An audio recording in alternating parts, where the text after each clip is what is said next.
Don't you just love it when a meteor ruins your school trip and suddenly you're trapped in an aquarium with a dancing killer clown?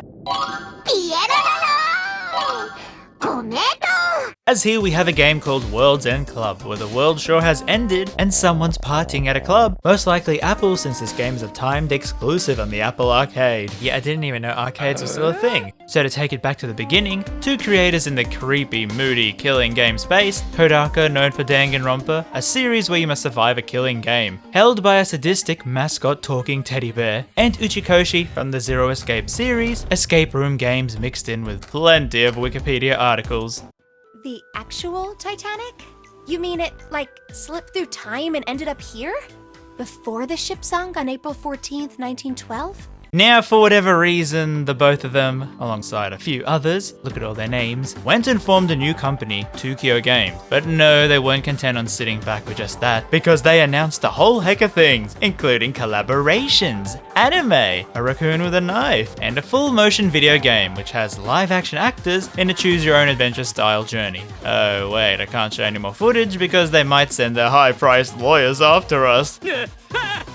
Yeah, I'm not sure they understand how free promotion on YouTube works. And that was just the first game, because second on the block was Death March Club, announced as Uchikoshi's first big game of the new company, and advertised as school kids playing a killing game. And had the usual promotion, like a slow introduction of the characters on Twitter. The game was announced as PC only at the start, but other consoles to follow, and then after the second month in 2020, nothing. The promotion went silent. Then at the start of August, a leak sprung over at Apple HQ, with 3 games seemingly coming to the Apple Arcade. It's like their store to buy games or something? I don't know. Arcades are so 90s, man. Anyway, somehow this game was there, but wait a minute, its name changed, and its release date 1 month later? Hello, Tokyo Games? Want to say something? Anything? But nope, still nothing. And halfway through the launch day, the accounts blazed anew, firing all the promotion in a big explosion of news and confusion. Hey, don't worry about the name change, don't worry. Just use your Apple device to play this timed exclusive out now. And for a company that attracted fans of the niche genre, well, I don't think a lot of them have the devices you need to play that game.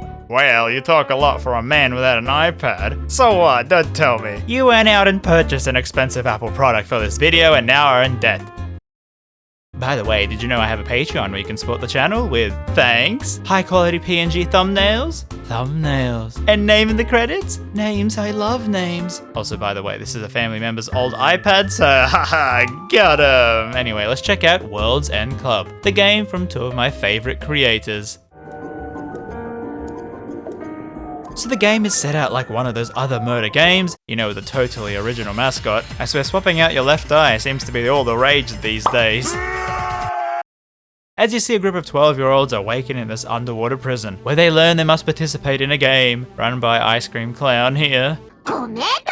Alright team, let's try to find our bearings. No, wait, oh, don't try to kill me right away. So yeah, the game starts pretty quick, as each kid has a bracelet on their arm. Now to escape, the user must complete their one task, but their bracelet shows the task of someone else. And once done, you get a key to open the exit, but it can only be opened once and no more.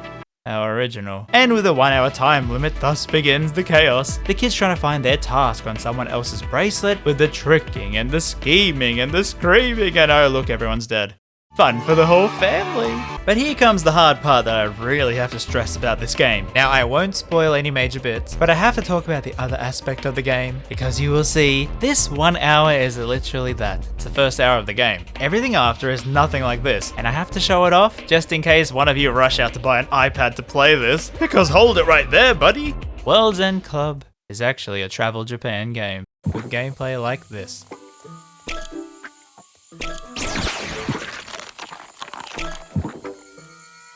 So there's a lot, and I mean a lot to unpack with this. Like, how about the actual premise of the game is that the kids wind up 1,200 kilometers from Tokyo with X's in the sky and no one in sight, feeling very post-apocalyptic. The journey then becomes, alright lads, let's head back to Tokyo, innit? Yep, with sightseeing and facts about each city in Japan. You weren't expecting that, huh? Bet you weren't also expecting the kids to have superpowers, meaning you get to do gameplay like this.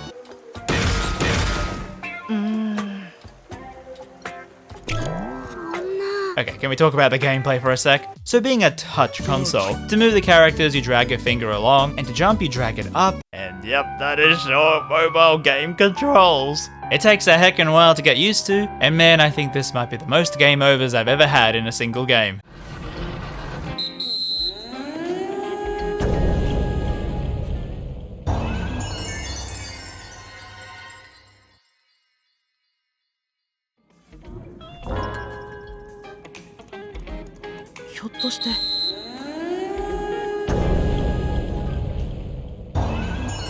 Granted, you respawn pretty quick, but it's kind of annoying having these things one-hit kill you. I guess that's why the developers say use a controller or a remote, because, you know, Apple remote, eh? I hate this channel. So yeah, usually the goal is to move on screen to the next objective, and there will be obstacles that the kids' superpowers can handle pretty easily. Then other times, oh dear lord, what is that? The other aspects include being more story focused, where every so often you unwind at a campsite where you talk to the other party members. Well, talk being you just listen, because lo and behold, silent MC to the rescue. Now, I did have one real issue with this, in that you get an exclamation mark when a character has something new to say. Okay, no one else has anything to say right now, and I'm even making sure they're stuck in a repeating loop. But then why is the game telling me, hey buddy, you sure you want to proceed? You might be skipping some dialogue, winky face. But how about that writing style? Because Uchikoshi from his previous franchises was known for his interesting writing style, and yeah, it doesn't really feel like that here. Sure, I mean you get the random facts here and there, but I don't know, it feels a bit more anime than his other entities.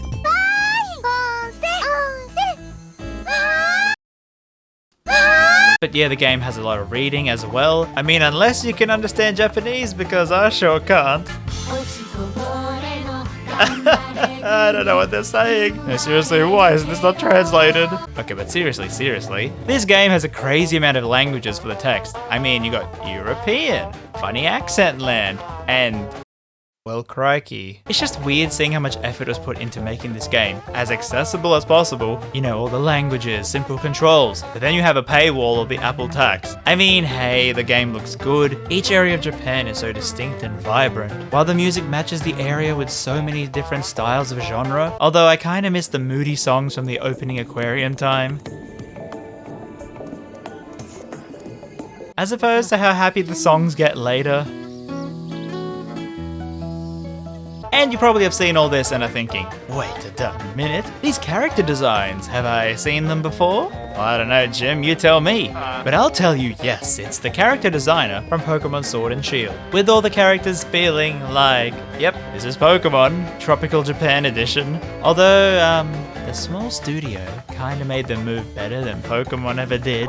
So yeah, here's a rat giving me a thumbs up. Okay. Well, now you know what the actual game is, and I kinda hope that maybe changes your expectations a little bit. Because at the start, the game goes, hey, you remember Danganronpa and Zero Escape? But whoop, bam, let's go exploring the countryside instead. The real downside I see to this switch in premise is that the new characters they introduce, well, it took me a really long time to not hate them. Because you know, within the first hour, they want to kill you. Yes, Baseball Man, I'm never going into your group. Don't look at me like that, you wanted my head before. But the weird thing is that the more time I spent with this game, the more I started to like it. It became very relaxing and in some regards, sort of like a Saturday Kids morning cartoon, with Power Rangers, or Super Sentai for you weebs, just saving the day, becoming a hero, trying to impress others. It has this weird, relaxing countryside kind of vibe, and I appreciate it because, yeah, they kind of tricked everybody. But I don't know, man, maybe they should have just played into this travel game, because it's very refreshing to see this be something more original than what was shown at the start.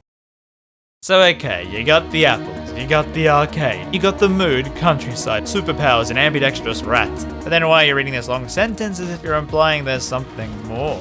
Well, it's because the developer said on Twitter that the full game is coming to the Nintendo Switch 6 months later. Yes, you heard correct, Jenny. The full game, this one I showed, is only 70% of the actual full game. They're releasing a complete game with a Switch version later, and maybe with a dub as well. And yes, I can attest to that with the final screen of the game. And so the tinfoil hat comes on to wonder why this relaxing game was released on a platform that most people who play those kinds of their previous games do not own.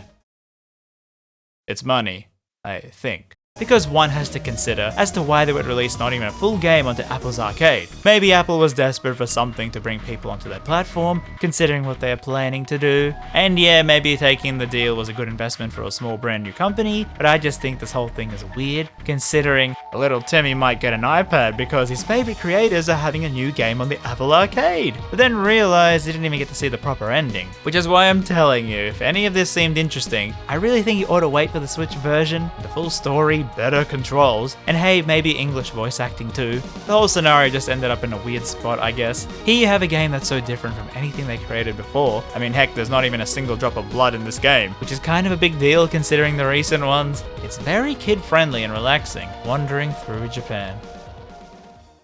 Well, now that I have this expensive paperweight, might as well check out the other games the Apple Arcade has, like SpongeBob blowing up a restaurant.